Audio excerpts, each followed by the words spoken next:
how's it going, Vibe Tribe? My name is Parker. I'm making a casual video this morning because we are watching Casually Explained America.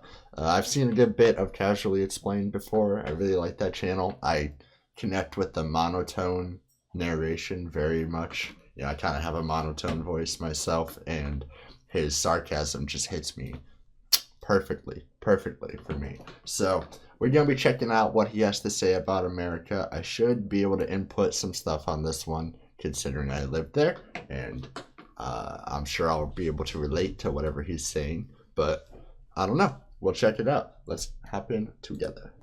Sponsored by ExpressVPN. Now, America is known as the land of the free and home of the brave, and while land remains very expensive and most millennials and Gen Z are too anxious to answer phone calls, it's still nevertheless a pretty good slogan. One thing that's rare... I feel like it was probably more accurate whenever we first became a country. We're probably more of the home of the brave. Rarely considered by Americans, however, is that there are other countries in the world besides America. For example, the other day I saw a nice picture on Reddit where someone was like, "Everyone loved my homegrown tomato salad at our wedding reception."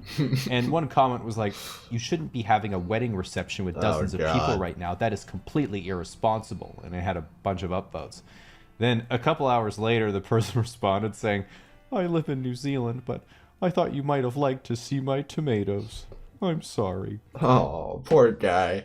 How quickly did I'm guessing he's referring to the fact that New Zealand really didn't have as much trouble with the pandemic as everyone else because they kind of isolated themselves.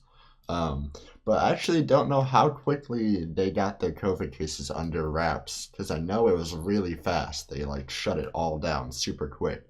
If you know how many cases total New Zealand got before they put a kibosh on that, just put it in the comments. I'm kind of curious to see how long it took them to kind of be free of it. And in a time like this, that really made me think, damn, I wish I was married.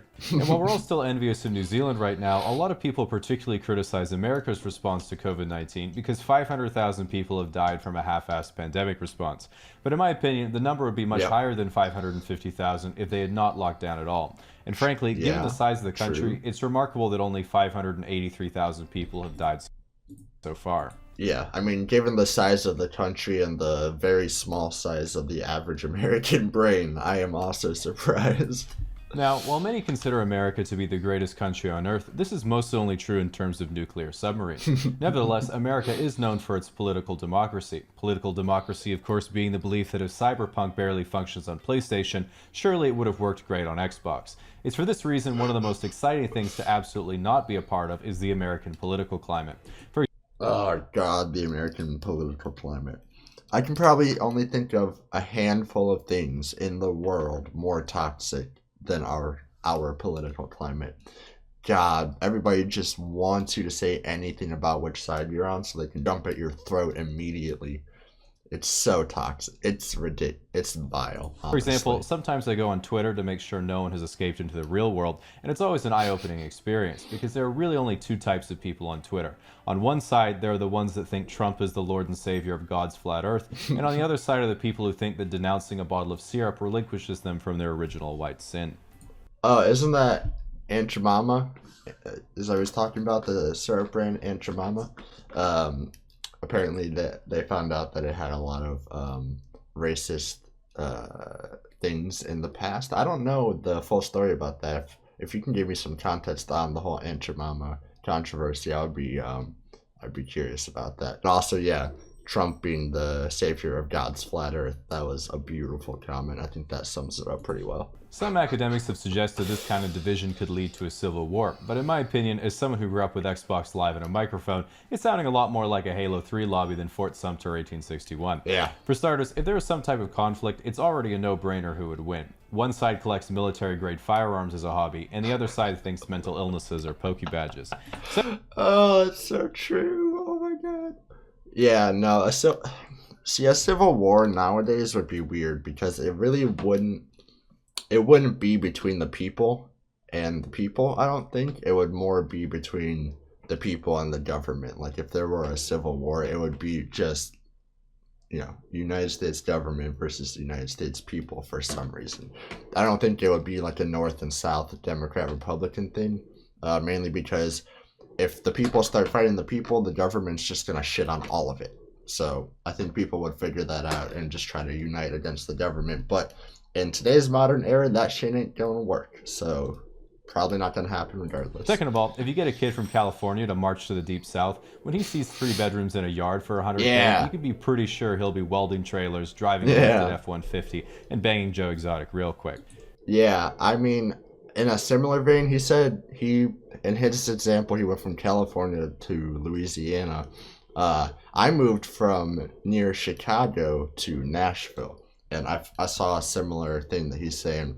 The prices, the taxes and prices for housing in Illinois are ridiculous, and in Tennessee, the taxes are beautiful. It seems to me if you chop off the 2 political extremes, basically everyone just wants a good life. But the lives of city-dwelling and rural Americans are so different, of course they're never going to understand each other's perspectives. Yeah, so I feel like a good percentage of, I think what he's trying to say here is a good percentage of Democrats live in urban or city areas, whereas a lot of Republicans live in rural, big, vast, open areas like farmers and stuff like that.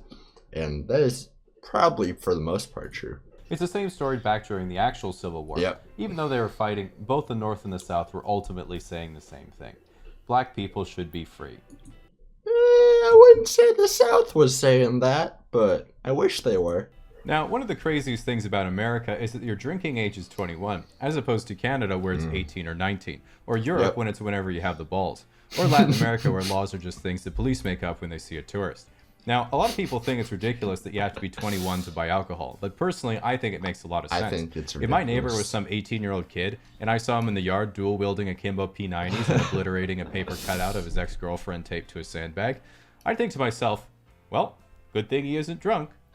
So, as a Canadian, in my opinion, one of the best things about America is that most people are unusually friendly. Like hearing... Oh, he's Canadian. That made sense. I was wondering where his accent was sounding familiar from. In Canada, we mind our own business at all times, unless we minorly inconvenience someone, in which case we apologize profusely for ruining their lives. But in the States, if you stand next to someone for literally any reason, that is permission for them to tell you all about their uninteresting life.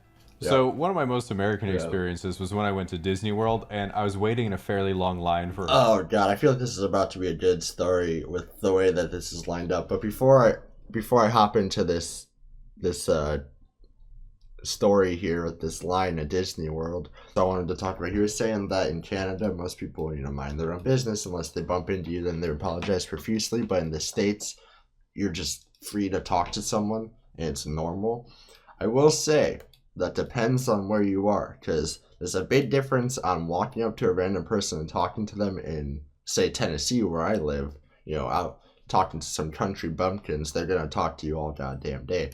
But if you live in New York, it's going to be a very different experience walking up to someone random and just conversating. Like, they're probably going to look at you kind of strange because it's New York, you mind your own a little bit more there. One of my most American experiences was when I went to Disney World, and I was waiting in a fairly long line for a churro, and there must have been at least 3 or 4 mobility scooters in front of me with some rather hefty individuals riding them around.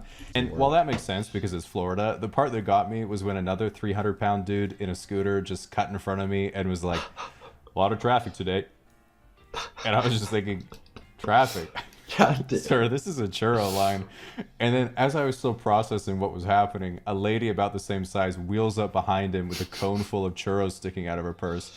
She lightly rear ends his scooter like a bumper car, and he's like, oh, hey honey, as he takes a churro and says to me, well, you have a good night, tips his Miami Dolphins hat, and rolls away hand in hand with his wife to watch the fireworks over the Disney castle and truly live the American dream. Hell yeah, dude.